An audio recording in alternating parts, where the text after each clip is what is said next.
Halo, perkenalkan nama aku Dita. Kali ini aku mau cerita tentang pengalamanku sama pengalaman suamiku ya. Jadi ini dua cerita menjadi satu pada saat kami disuruh menjaga rumah dari ipar kami. Ini iparnya lain-lain ya.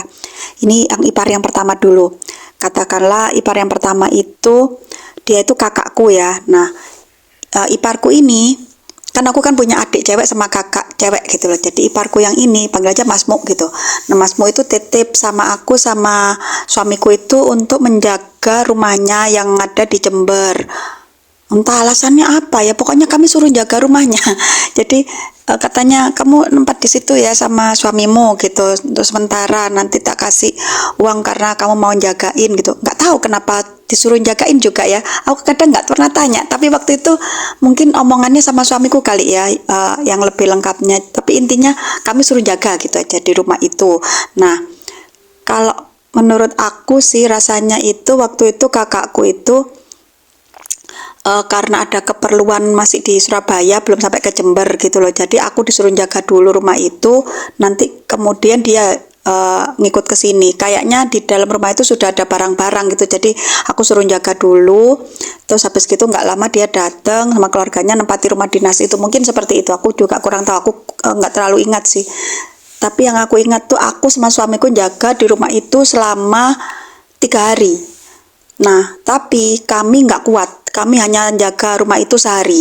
Selanjutnya yang beberapa hari berikutnya itu dijaga sama ada pembantu sama tukang kebun ada. Jadi dua, kan rumah dinasnya gede gitu. Pembantu sama tukang kebun, akhirnya sama anaknya juga yang jaga rumah itu, akhirnya sampai kakakku datang ada, kami nggak kuat sampai 3 hari itu. Tapi kakakku itu ngasih uang di depan ya, di muka gitu, untuk transportnya, untuk makannya, untuk apa, sudah ditransfer lah istilahnya, sudah dikasih uang duluan sama kakak. Jadi ya sudah, kami tinggal di situ. Kami nggak tahu apa-apa waktu tinggal di situ awalnya. Maksudnya tuh nggak ada firasat apa-apa atau bakal apa, nggak ada. Kami tinggal gitu aja di situ, senang-senang aja di situ. Nggak inget aku apa aku sudah bekerja atau masih kuliah di situ, karena aku kan juga kuliah di Jember. Nah, intinya itu aku sudah menikah, jadi aku tuh sama suami di situ. Nah, waktu aku di dalam rumah itu eh, awal ya, itu awal siang-siang itu, awal masuk situ itu aku tanya sama suamiku, Mas, nanti itu kita tidur di sebelah mana? Kayaknya kalau menurut aku sih sembarang-sembarang, di kamarnya cek banyak, itu aja dah gitu. Dia milih yang kamar yang paling dekat sama ruang tamu gitu. Maksudnya itu kalau misalnya kan ada TV gitu, nanti habis nonton TV langsung tidur di situ aja gitu. Ternyata kamarnya itu kamar tumpuk, kasur tumpuk, bukan kamar tumpuk ya, kasur tumpuk, salah ngomong, maaf. Jadi kasurnya itu yang ada yang bawah sama atas gitu. Nah, habis gitu waktu itu Masmu memang sudah bilang kamu nggak usah khawatir, kalau untuk bersih-bersih apa itu ada tukang bersih-bersih biasanya datang gitu.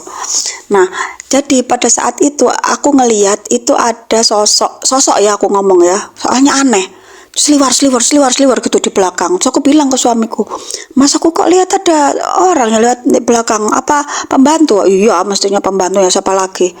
Beh, kok nggak nyapa kita ya, kok kan kita di sini, apa nggak tanya siapakah, paling sudah dibilangin Masmu paling gitu. Terus paling nggak curiga lah, terus tiba-tiba dia kora-kora yang betul, kora-koranya di bawah gitu, kora-kora itu cuci piring di bawah gitu.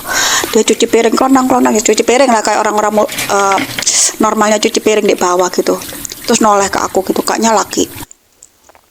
Habis gitu nggak lama itu agak siang datang. Nah, ini kan normal ya, ibu-ibu datang, Mbak gitu, kenalin saya pembantunya sini gitu. Kalau ada perlu apa-apa biar saya nanti yang bawakan makanannya, nggak masak di sini, saya nanti masakkan di rumah, kata dia gitu. Kenalan. Terus saya bilang, maaf ya Bu, tadi kok ada orang di belakang. Siapa Mbak? Nggak ada. Coba medeni tambah katanya. Lo iya Bu, itu di situ di belakang tuh di dapur. Bu, Mbak ini meden-medeni, nggak ono Mbak katanya. Siapa ya Bu, umurnya terus gini. Biasanya anak saya tuh kesini umurnya segitu, tapi anak saya kalau jam segini sekolah Mbak, kan SMA katanya gitu. Siapa itu Bu? Aku mulai nggak enak kan. Terus suamiku tadi juga denger loh Bu, ada orang kora-kora, Mbak ini meden-meden ya katanya. Sungguhan Bu. Terus tapi orang itu langsung nggak gubris gitu, langsung ke belakang ya, ke dapur, ke tempatnya yang tadi aku lihat ada orang kora-kora itu. Terus dia bilang, lah ini mbak, cucian piringnya loh belum kecuci, apa siapa yang mau kora-kora kalau nggak saya, katanya gitu. Jadi beneran piring-piring masih kotor, apa-apa itu masih apa, itu bukan bekasnya kami loh, kami masuk situ belum makan belum apa, orang kami tuh inget tuh kan udah dikasih duit sama Masmu itu, aku beli deh kayak warung-warung gitu, kok nggak makan di situ, atau kalau nggak kami bawa nasi bungkus makan di situ, nggak ada piring kok dari kami. Itu bekasnya ibu itu sendiri sama Pak Bon atau sama anaknya sendiri, pokoknya kan mereka sering di situ juga. Pokoknya piring-piring kotor tuh mereka sendiri, tapi bener-bener belum dicuci. Aku lihat sendiri, lah tadi tuh rasanya ini dicuci gitu. Wes itu sudah nggak enak, aku sama suamiku tuh sama-sama rodok takut sudah.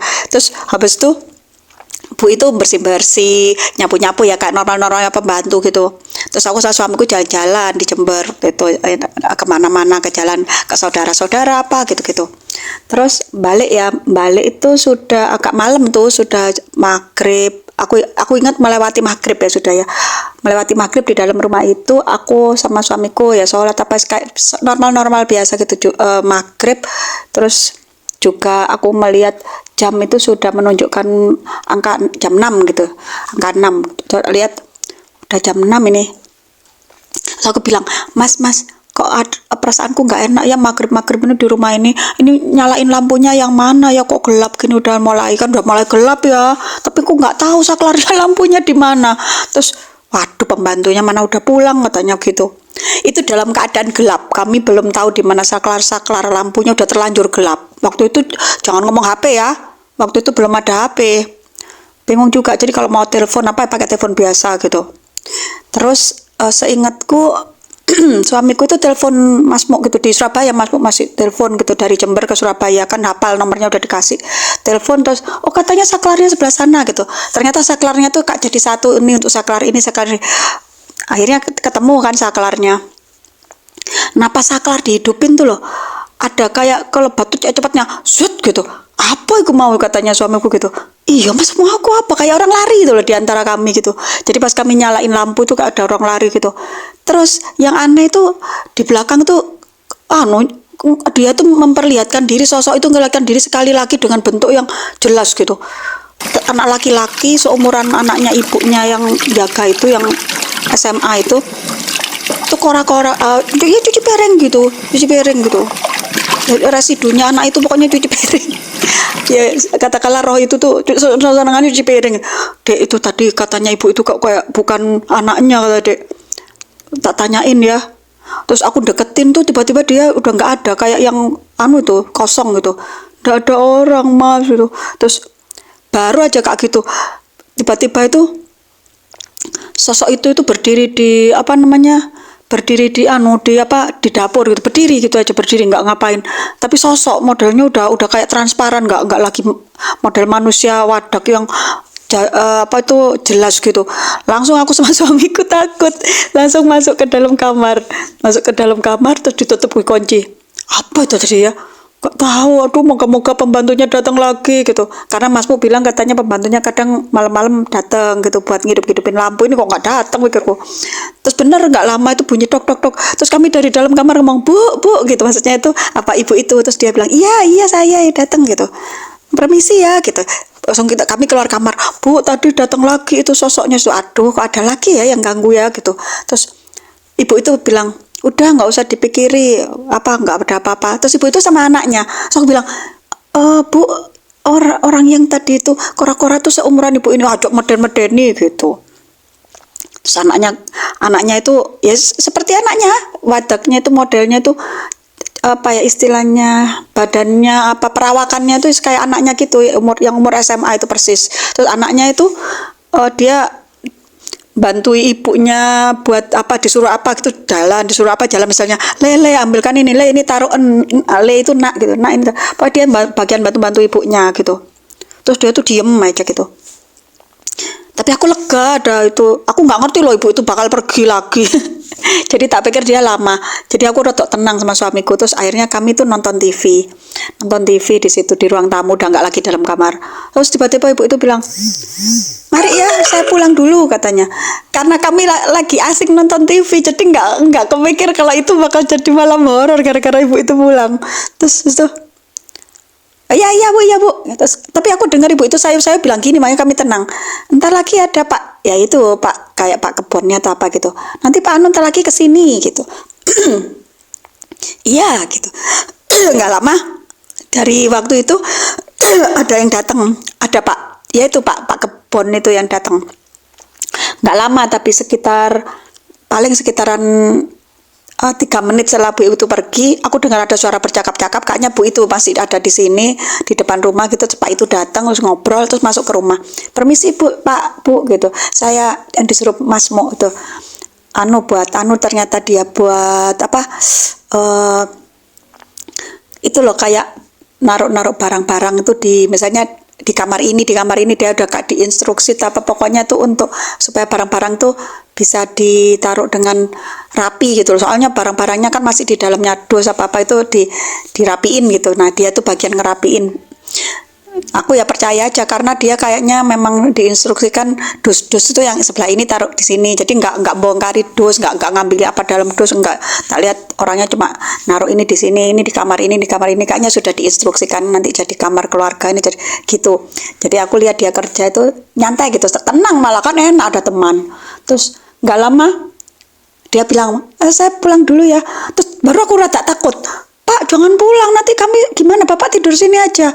Oh enggak Mbak, saya tadi sama Mas Bu sudah dibilangin kalau Mbak kan sama suaminya, jadi saya mau pulang aja. Kok biasanya saya emang tidur sini gitu. Dia bilang, nggak apa-apa Pak tidur sini gitu. Aku takut tidur di kamar Kak biasanya. Enggak, saya pulang Pak, saya udah janji sama istri saya katanya. Akhirnya dia pulang tuh bilang, Mas aku kok wedi itu takut. Pas aku takut. Terus kata suamiku, aku ya takut. Sama-sama takut. Terus itu kami bilang gini kan, kami punya saudara di Jember tidur di rumahnya Mas Luk gitu, katakanlah Masku yang pertama di rumahnya Mas Luk lah. Ya nggak enak deh, aku udah dibayar suruh tinggal di rumah Masmu sini. Iya dah gitu, moga-moga nggak ada apa-apa ya. Iya gitu lah. Pak Bon itu baru keluar itu loh sekitar, makanya tak pikir cuma Pak Bon ini ngeprank lah gimana. 10 menit lah, gak lama 10 menit itu. Tiba-tiba TV itu jeglek gitu kayak yang kayak TV-nya itu moro-moro mati gara-gara listrik down gitu. Klep glek gitu langsung mati semua lampu segala.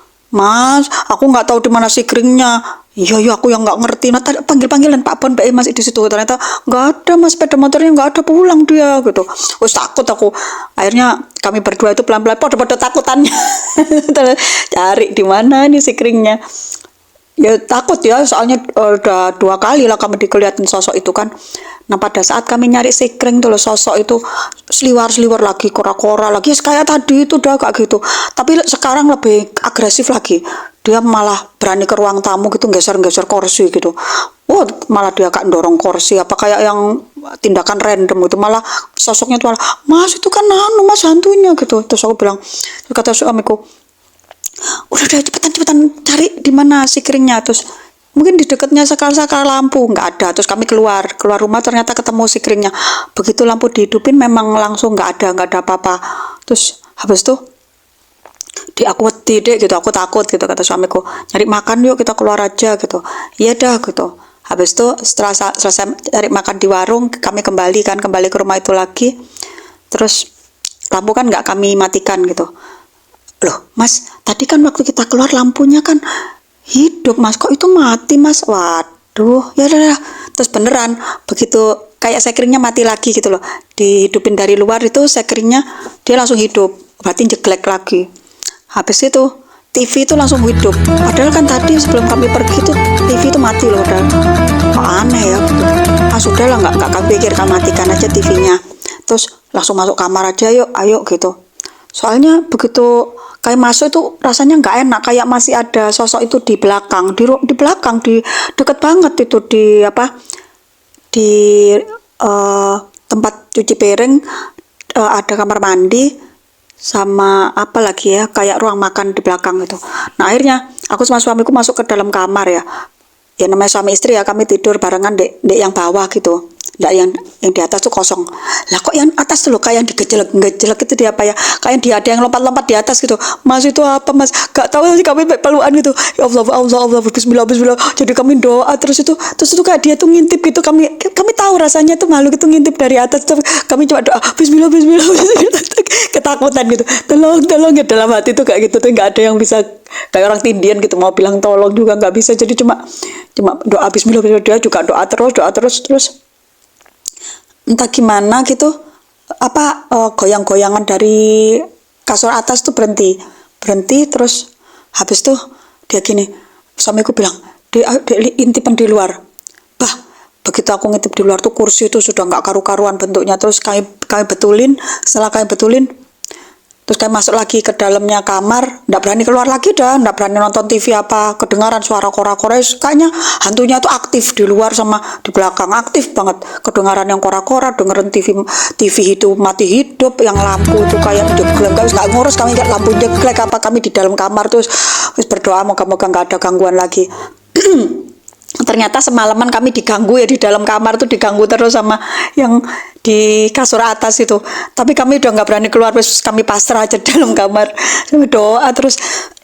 Memang ya, rumah itu kalau ada poltergeist itu roh jahat gitu tuh biasanya memang ganggu itu, entah kursi itu digerakin, entah lampu itu dipecahin kadang, atau mungkin ngelempar sesuatu lah apa. Emang kayak gitu.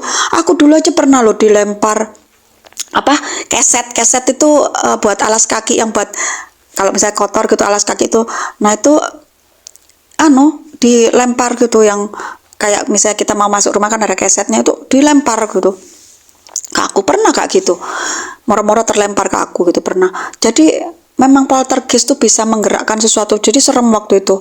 Nah begitu pagi masku bilang, suamiku bilang, aku tak telepon masmu gitu. Terus masku bilang nggak apa-apa gitu. Waktu aku dengar dari telepon tuh bilang nggak apa-apa gitu. Kayaknya suamiku nggak kuat gitu kayaknya kalau meneruskan lebih lama. Jadi cuma sehari tok, tapi uangnya dibayarnya kayaknya sudah untuk 3 hari gitu kayaknya.